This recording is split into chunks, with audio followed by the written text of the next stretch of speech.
This is a short demonstration of a Michelson interferometer. So I have my light source here, which is my laboratory laser. In the actual experiment in the late 19th century, they used a candle.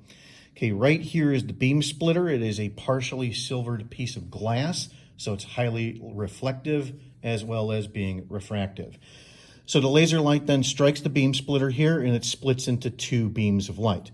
So one beam then reflects off the beam splitter in this direction, reflects off of this plane mirror back in this direction, passes through the beam splitter, and then it actually hits another mirror over here, which then redirects the light up to the ceiling. I'll show you that at the end of the demonstration. Okay, and then the other beam is followed in the following manner. So we start off with, once again, the light source. The laser light then hits the beam splitter here. Some of the light then goes directly through to this plane mirror over here, reflects back to the beam splitter. It then reflects off the beam splitter in this direction like so, strikes this mirror once again, and then you end up with another spot of light up on the ceiling. So once again, I'll show you the two spots of light here at the end of the demonstration. Okay, now the laser is on, but because the ceiling lights are on, of course, you can't see anything. So let me go ahead and turn the ceiling lights off here, and then I'll sprinkle some chalk dust such that you could see the actual beams of light themselves.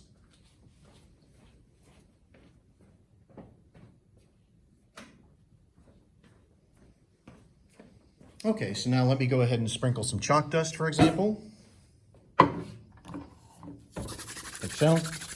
And when I do, you can see the individual beams of light.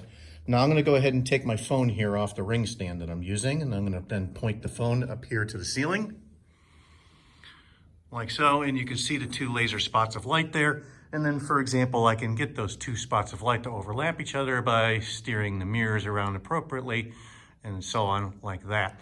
Ultimately, the interference pattern itself, which is called a Fabry-Perot interference pattern, is brought out by passing the two spots of light here, the laser light, through a couple of lenses.